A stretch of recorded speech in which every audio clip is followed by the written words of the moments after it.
today we're going to talk about how to run a successful sales meeting utilizing Followup CRM. Everything we're going to talk about today is condensed and in this blog that we have here. So if you can't stay for the whole time, or you want some take-home resources to really implement this at your company, it's all here for you. We got everything condensed.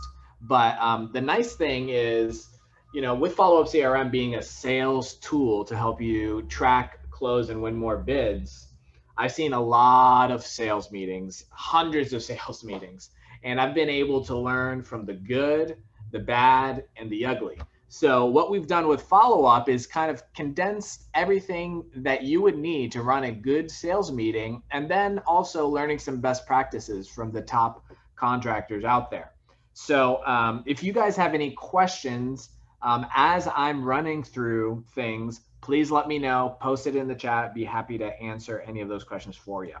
So number one question that I have for you guys, are you running sales meetings today? And what is the hardest part about running sales meetings? Post that in the chat, Ashley and Rob.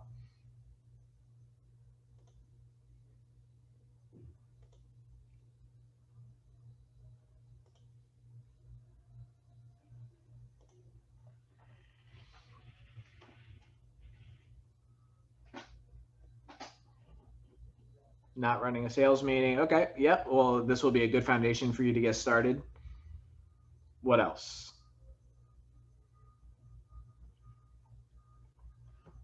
Office meetings that include sales. Okay. Difficult is the organization of the meeting. Yep, totally understand that. So from what I have heard from sitting in on tons and tons of sales meetings, some of the themes that I've noticed is that people feel like, honestly, that they're a waste of time, right? Why do I have to go to a sales meeting if I could be out selling, right?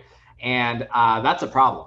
And if people feel like it's a waste of time, it will be a waste of time. And a lot of ways, the sales meeting should be the most important meeting of the week, where you're helping the salespeople sell more, right? And getting things off their plate, coming into bigger deals and helping them close those deals. So if you organize the sales meeting correctly, it'll be less about the company. It'll always be about the company, but it'll be more for the salesperson.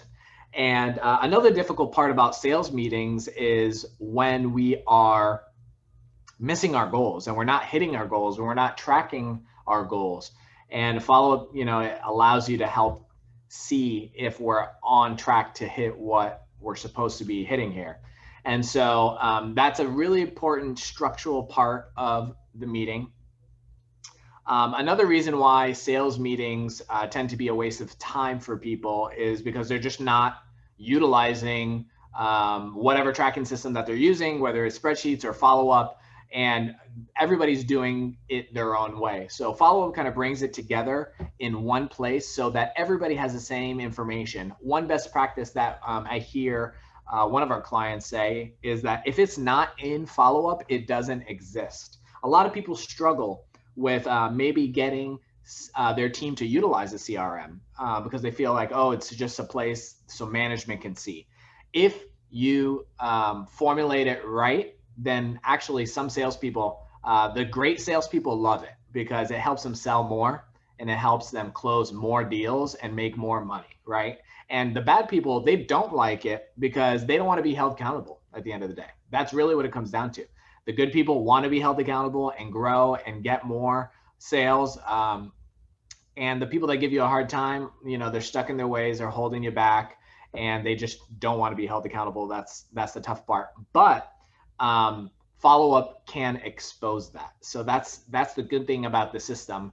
And so my promise for you guys here today is that you're going to be able to leave this webinar and know how to execute on running a successful sales meeting. And so the first thing I want to talk about is basically these 3 points here. Number one, you have to prepare for the meeting. Number two, you want to have the sales manager or the leader a monthly overview of how you're doing for the month and your priorities. And then you have the salesperson or estimator weekly update. So that's the three major structure of the meeting, right? So number one, you prepare for the meeting. Number two, as the leader, you give an overview. And then number three, you have each individual. This is a really great tool that we'll dive into here in just a minute. So number one, preparation for the meeting. You can see here that we have 3 videos according to each 3 of the points that we have. And our growth marketer, Courtney, she puts some best practices together to help you execute on these things. So there's no questions as to, why I can't run a good sales meeting. But the first step to run a successful meeting is the preparation. So here is what we recommend when it comes to preparing for the meeting. You really have to design the meeting. If you don't go into the meeting with a plan, it's just going to be, whatever the hot topic is for the day or for the week, and it's just going to be chaos. There's going to be no structure. You might be talking about this issue or that issue. And if it's not designed to talk about sales and your goals on those sales, then it's just going to be all over the place. And that contributes to the feeling that it is a waste of time. So always start with a set time in place. Maybe that is just Monday mornings at 9 a.m. Monday is a great time, or Friday is a great time because you're starting the week or you're reviewing the week. A lot of companies do Monday and Friday meetings. And here's the trick. The shorter, the better. 30 minutes or less, depending on, of course, the size of your team. But you definitely need to have either a Monday meeting or a Friday meeting for accountability purposes. And it's a religiously attended meeting. Don't cancel it. If you cancel it, then you're communicating that it's not important. So you have to do it, even if it's quick, even if there's no updates where there should be updates, even if the update is, I'm struggling, it's a time for people to get together and share. So one thing that you can do here, start by discussing wins from last week. This is your opportunity to say, hey, good job, Jim. You closed this big $1 million deal. Or this person is improving in this, or this person found a really good way to do this or that. So that way your whole team can learn from one another. Review your leads, bids, pipelines, and contracts. You want to have all those numbers ready. And you can get that within the system. These videos that we have here show you exactly where to get all this information. A lot of this information is just on the home screen itself, right? Really easy. You can see all your pipeline. You can see your closing ratios. You can see your contracts, your bids, and your activities. And you just have to adjust the time frame that you want to see it, whether it's this week or the month. Your to-do list for the week. Maybe you have a big important board meeting that you have to go to, right? You got to make sure your team knows what's going on, right? And then close with any hurdles that your team might be facing so that you can help them overcome those hurdles. Maybe there's a big client that they can't get a hold of. Sometimes a note from a manager or a note from a VP or the owner really helps break down those barriers, right? So step one is to prepare for the meeting. We even have a suggested agenda, that you can walk through that in the video Courtney shows us, and just print that out and say, okay, number one, this is what we're doing. Number two, this is what we're doing, right? Really easy, really straightforward, bringing structure to that meeting. So number two, this is the sales manager monthly overview and priorities. So this is really critical. So here we have a video of Best Roofing, Ian Wallach. He is the construction sales manager at Best Roofing, and he runs through how the company is doing for the month and progress according to their goals. So what he does in this video, it's really straightforward. There's no magic behind it. It's really about consistency and discipline and doing this on a weekly basis. So what Ian does in this video, and I'll just play here in the background as I'm explaining. You can see him. He's going through the goals for the month, where they're at, and major things that are going on, right? So this is in their conference room that they're having. So Ian, their goal for contracts in a month is $4 million, right? And they divide that $4 million into service and into construction. So I believe it's about 3 million in construction and 1 million in service. So what they do is they pull up Followup on the screen and they say, and Ian says, okay, so we're 2 weeks into the month and we're 50% to our goal. We're doing good. We're on pace to our goals, right? Or if they're over or under, they can throttle it up or throttle it back, depending on their production, right? So they can give high level updates of how the company is doing, right? Because what that really does is give the salespeople a sense of team as to what's going on. Because salespeople can be very individualistic and very commission oriented, right? So this brings it together so that, I've seen in their meetings before that, one person might be struggling and then another person can kind of make up for their quota because they have a couple of deals that they could bring in, right?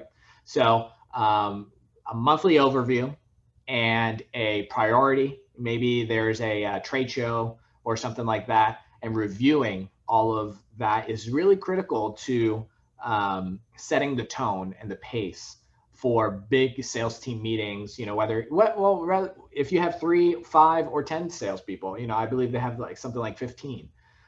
So Ian Wallach, he does the construction side. He's responsible for that. And then right next to him is Casey Fletcher. He's responsible for the service side and his team. So each of them are giving their updates, priorities, and then also looking at hurdles that the rest of the team is facing. Okay, so that's a little bit of that. Now, step 3, this is a best practice salesperson weekly update that I have found is magical almost in a way. And what I mean by that, I'll show you and scroll down here and play this in the background. Here in the video, you can see that I believe Enrique right here, he's giving a update on what's going on for his week, where he's at bidding, where he's at with his contracts that he has won, and wins and also hurdles, right?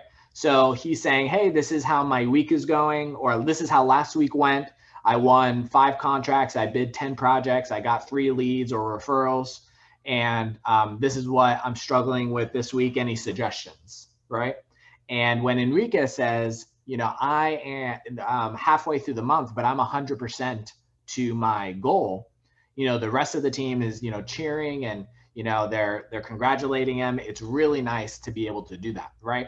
But then on the other hand, let's say you have a low performer.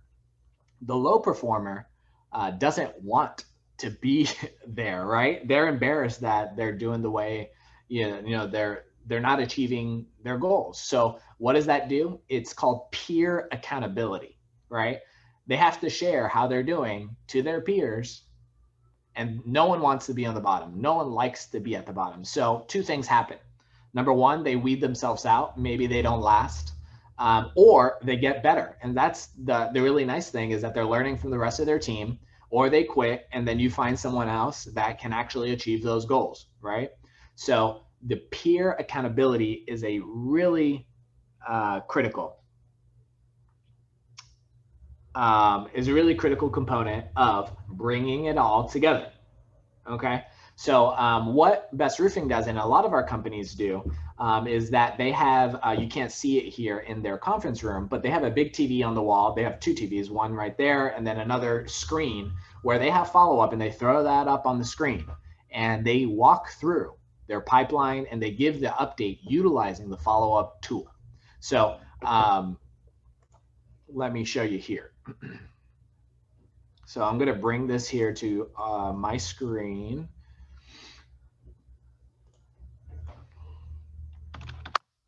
So I want to make sure there is 0 questions or 0 ambiguity when it comes to how do I actually do this, right?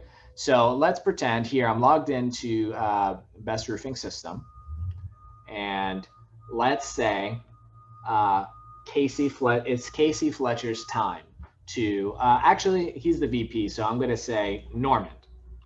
It's Norman Taylor's time to give an update. So Ian would hand the mouse over to Norman, and then Norman would log into Followup, and he would bring up his homepage, and he would say, okay, so this week I'm committing to bring these 2 deals into the business for 113,000. Ocean One condo. The Ocean One condo is a condo, and they have 3 leaks, and they have this and this going on. I have a board meeting. They already confirmed. They have the contract. I'm just waiting to get it back, right? Southport Shopping Center, Dollar Tree. This one, they already got a verbal, same thing. I'm waiting for the contract to come back, you know, or good to go on this one. And then other than these 2 opportunities, I'm following up with everything else that is hot or warm. So boom, Norman just ran through his pipeline, right? So then he would come back here to this homepage, and he would say, okay, for April, I had a big deal come in. My goal is 181,000 for the month. I'm at 1.3 million. I had a big job come in. I had a big re-roof, $800,000. So that's what really pushed me over the edge. I'm 239% of my goal. Everybody's cheering. Yay, good job. And we're doing good. Over here, these are the projects that I bid for the month. I have a couple of big jobs that I'm bidding. That's why I'm really overachieving on my goals, right? So that's Norman's update. And then Norman might say, okay, I have a couple of big jobs coming out there. Ian, it would be great if you can join me on this meeting so that you can help me close my next $1 million job. Boom, Norman's update, that's it, we're good to go, right? So when Norman shares that, especially since he's killing it, he's doing really good, he's gonna be able to teach, you know, the rest of the team how to do what he did, right? And so other people on your team is like, oh, how did you do that, right? How did you get that big win, right? So critical for doing that. And then, you know, after each salesperson has shared how they're doing, I would also say a good best practice is to go to your dashboard, okay? Going to your dashboard does a couple of things. So let's go to Norman's dashboard, and let's see here. So Norman, this is really where accountability comes in. And Norman logs into his dashboard, and we're looking at his dashboard. You're like, oh, okay, wow, you have 35 follow-ups due, 3 takeoffs, 1 hard bid. He has a busy day going, right? And if it's red, it's due. But one thing we can notice here is that they're 0 days old. What does that mean? That they're all due today. So Norman is not behind. He is busy, but he is on pace. He's on track. Nothing's falling through the cracks, right? If he doesn't do this activity, then it's going to turn 1 day late. And then when you know, he throws his dashboard up there, this is how you clean up your dashboard really quickly, right? Because Norman doesn't want to have old items here, right? Because that's going to be embarrassing to share with the rest of the team, right? So he has a lot of follow-ups to do. He's doing really well. So now let's go to Casey. Let's see. I want to find somebody that is behind. And so let's say Ian, you know, brings up Casey's dashboard. Casey's doing good too. He has 6 follow-ups. He has a couple of things here. Let's try to find a bad person. Come on. Enrique. Let's try Enrique.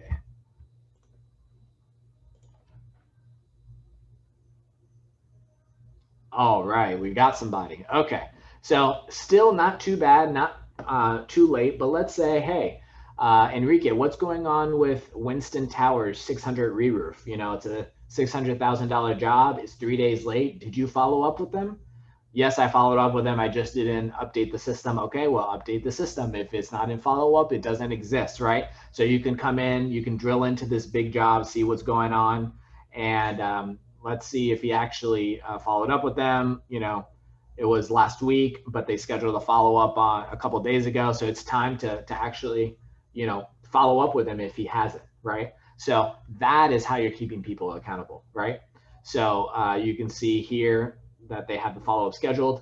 As far as Ian knows, as far as management knows, this did not happen, right? And so that's how the accountability is put into place. We do have reporting in the system. Let's say this activity goes 5 days without being accomplished, Ian Wallach, as the manager, can get a email report saying, hey, Enrique did not do the follow-up on Winston Towers. So that way, you know, if people are falling behind, right? Really great report to see if people are doing what they're supposed to be doing. So that is what I have to share for you on how to run a successful sales meeting. Again, number one, all about preparation. Number two, sales manager monthly overview and priorities. Number three, sales person weekly update. Each of these videos tell you exactly how to do what you got to do. So what I want to do is see if we have any questions in the chat on best practices on utilizing the system for the sales meetings, or other questions that you might have. Post that in the chat.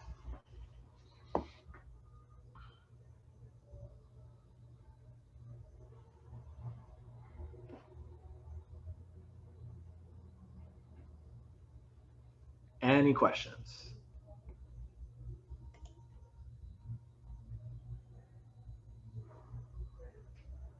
How does it work for repeat customers with service work? So I'm not entirely clear on your question, Rob. What would you like to see? Or tell me more about your question there. I'm not entirely clear.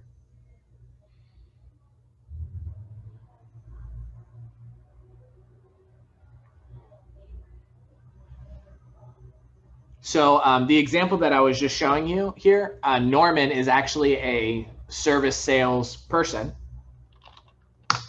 And all he does is repeat business for repeat customers. So everything you're seeing here, you can see here, service. This is a service job, construction job, service. He sells 90% service. So he's not really bidding this out. You can see the contract type tells you exactly what kind of work it is. So it's all the same, honestly. So you'll have to follow up with both of these opportunities, but you can see this is $1 million job. This is a $9,000 job. It looks like this is a big service job, right? They have a $271,000 service job, right? So it really depends on how you define service, Rob. So for Best Roofing, they have construction and service, and I think the dividing line is about $300,000. It must be a big condo or something like that. Don't really know, but yeah, that's a really nice service job. You know, we can even take a look at it. Oh yeah, there's another $300,000 service job. So you can see they're following up with them today. Service job, Norman. This is why Norman is killing it. He's doing really good. Check that out. $271,000 service job at 36%. This is good stuff, right? So he's winning this job. Why? Because he's just following up. It's that straightforward, right? And you can see here all the follow-ups, and they're working together to win these deals. What other questions do we have?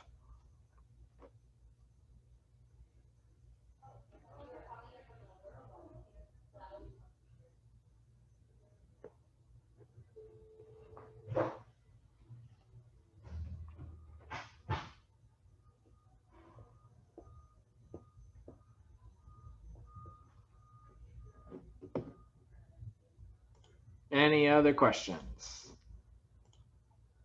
Can you speak more about the reminder emails? Yeah, so Ashley, as you're setting up the system, please do ask Chris or Christine, onboarding specialist, but I'll show you what I mean by that. So right here, as you're setting up your activities, here are all Best Roofing's activities. What they have is follow up, client meeting, takeoff, all of these, right? Let's say Norman doesn't do these activities and you want to, well, maybe following up is not that important of an activity that you want to manage, right? You don't want to be a micromanager necessarily, but let's say this activity, proposal delivered or estimate due, this one, estimate due. Let's say this estimate due activity is 5 days late, but that's a really important activity that you want to make sure all your people are actually doing, right? Or maybe a client meeting or takeoff, right? Because you're actually having FaceTime with the client. So this might be a good example here. The C Club, this takeoff is 3 days late. What does that mean? Like, did he not go to the C Club, and did he miss a client meeting? That might be a question that you might want to ask your people, right?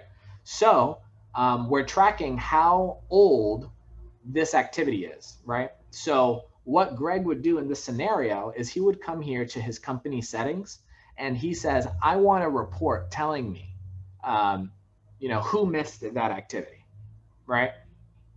So what I would do is I would come here, and I would come to my people, and I would come here to Norman.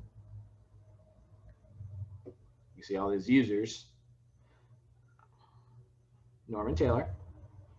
And then I'm going to come to this tab right here.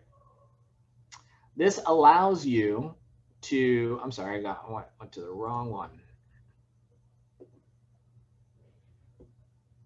This basically allows you to say that Norman reports to you and that you would like to receive a report about here's the notification settings. Okay, so here you can say reports to Greg, right? Or yourself. And I want to get a report email when the estimate due is 3 days late, right? So if I select that and save that, Greg will get an email when this activity is 3 days late. Does that make sense, Ashley? So you can kind of customize this to what you want to track and keep your people accountable to, right? And I would say the most important things is probably tracking those really critical moments like client meetings and proposals, things like that. The follow-ups, sometimes things happen and you'll follow up tomorrow, right? You just want to make sure that things don't get cluttered on your dashboard, right? Any other questions?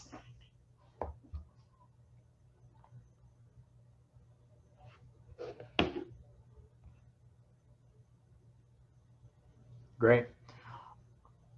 All right, everybody. Well, thank you for joining. If you have any questions, please go to our blog, and this resource is here for you. So let me just show you exactly how to get there. If you go to followupcrm.com, you come to support, and under support, we have our blog. You can watch these videos. They're also all on YouTube as well. And if you come down here, scroll to the bottom, click the next page, you'll see Running a Successful Sales Meeting 3-part video series. And we're back here. So watch these videos, check them out. Really great content. You can see how $60 million roofing contractor does their sales meetings. One of the best sales organizations in the country, in my opinion. So reach out to us if you have any questions. Happy to help. Have a good day.